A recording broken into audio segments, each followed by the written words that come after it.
Darkness isn't just the absence of light. It's a presence that presses in and shapes you. It knows your breath's rhythm and the small eyes of your hands. In the dark, where I live now, fragments of the life I had once drifted like ash. They come unbidden, and every time I reach for one, it burns. I remember Father's voice as if it were a nightmare, always turning toward what he wanted. I recall how he praised my brother Henry, as if Henry's every small success proved that the world still made sense. Henry's smile came easily to him, mine did not. I learned early that my worth was judged by how little I disturbed the order he preferred. I tried to please him. I practiced my posture until my shoulders ached, rehearsed speeches until my throat was raw, danced until my feet bled. His words were like a drumbeat. You are not trying hard enough. Do it again. I did it again and again. The repetition drained me until I couldn't tell where I ended and the expectation began. There is a night that still haunts me. The castle was restless. Corridors whispered as if people were told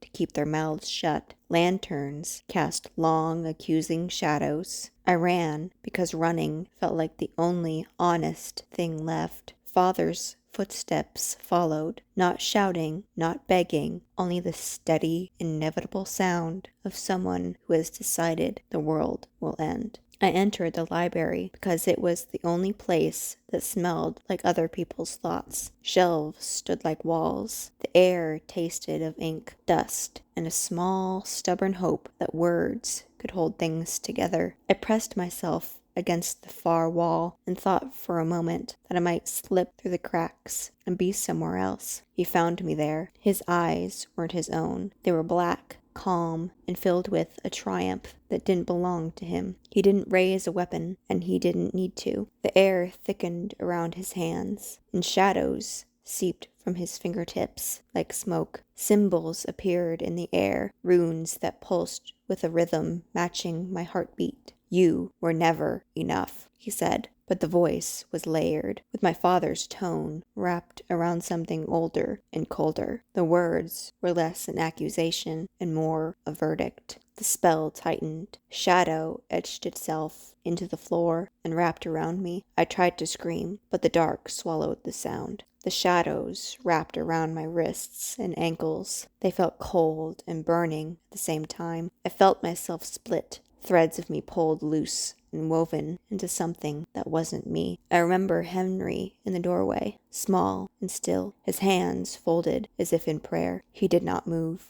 Later, I would learn why. Father had taught him that silence could be protection, that obedience could be mercy. Father confined me in a vessel, a void of a book. Sometimes I could hear it shuffle, the pages scraping against a hardwood surface. I also listened to the occasional lifting of a nearby book and the sound of flipping pages, the way a page wobbled as if it turned, creating sound waves. The crisp, hard thunk of closing a good book signaled its end. Other volumes are handled. Mine is left untouched. That tells me two things. Someone knows better than to touch it, and someone close to the castle keeps my silence as if it were a favor. Fragments of whispers drift through this darkness, words from a ghostly presence I didn't understand at first. I didn't know whether those words were meant for me or for what I have become. I only know they coil around me like a skin, causing my mind to slip away from reality and pounding at my ears in a way that begs me to scream. I could not. I could only feel my soul being slowly consumed.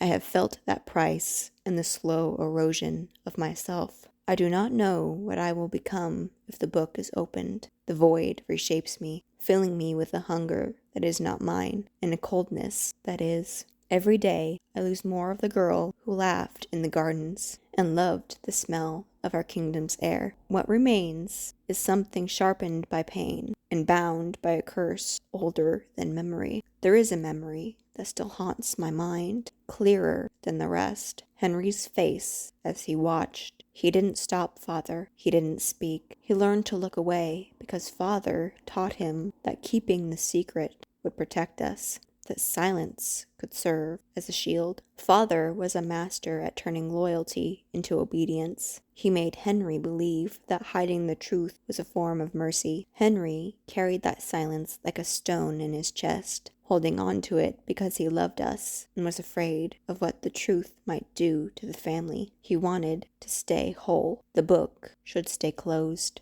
Maybe the world is safer with me hidden away. If someone opens these pages, they won't find the daughter my father scolded. They won't see the sister Henry loved. They'll uncover something else, a creature born of darkness and memory, a beast that knows how to hunger. When that day arrives, when the seal breaks, when the pages are opened, and when the binding is undone, I don't know if I'll be able to stop what I have become. I don't know if anyone will.